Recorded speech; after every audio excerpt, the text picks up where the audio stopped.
What's up mga Ka-Happy Rides, kumusta? So ngayon mga Ka-Happy Rides ay i-share ko sa inyo kung ano yung mga preparations na ginawa ko para sa Cebu Adventure Rally.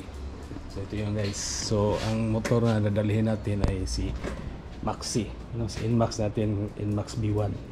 Yan. So anong mga preparation na ginawa ko sa ating motor?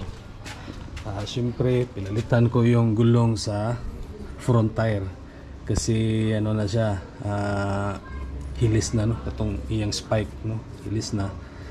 So ang brand na hiyang ko sa aking pagdadrive is ang Corsa Cross pa rin, yung pinalit ko. Ang sa rear tire okay pa naman siya, makapal pa yung gulong. Tapos ang brake pad, pinalitan ko yung brake pad dito sa front. Tapos sa likod okay pa man siya, so hindi ko na siya pinalitan. Tapos nagpa CVT ako dito guys, CVT cleaning, change oil, so ano pa. Tapos na-check ko ang ano dito, yung coolant, okay pa rin siya, okay pa siya. So yun guys, Tapos yung air cleaner na check ko na rin, okay pa siya. Tapos yung mga lights guys, na check ko na. Headlight, mini driving light, signal light, hazard signal light sa likod, yung brake, tapos yung brake light. So kailangan gagana guys kasi para safe sa biyahe. Tapos kung may checkpoint, sure okay na siya, hindi ka ma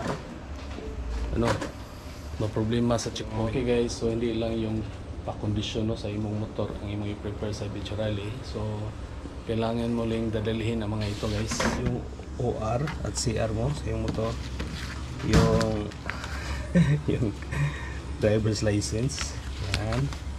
Tapos kailangan mo rin magdala ng raincoat.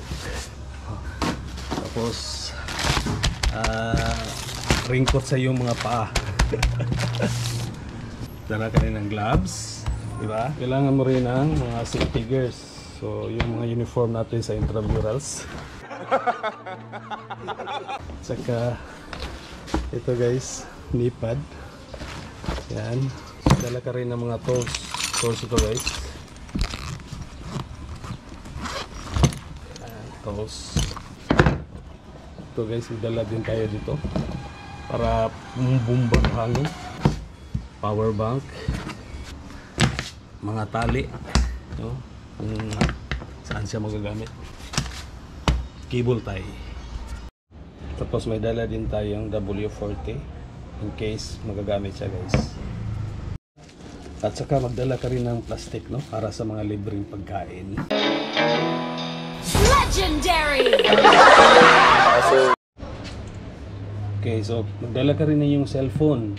So, kailangan may load yung cellphone mo para makagamit mo sa Google Map or anong mga maps, na kailangan ng internet connection. Tapos sa mga photo ops, makagamit mo yung cellphone.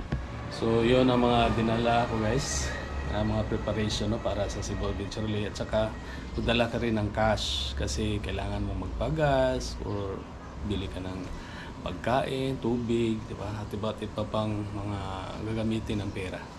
So kailangan mo rin magdala na extra money kasi hindi mo alam, baka may mga masira sa iyong motor, kailangan mo magpa-repair.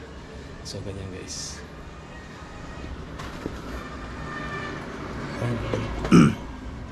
No pa.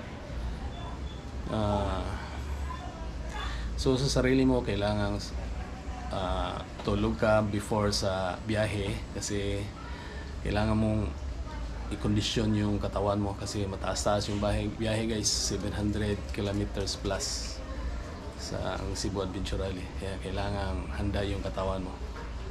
Alright guys, ready ka na mo guys sa Cebu Adventure Rally.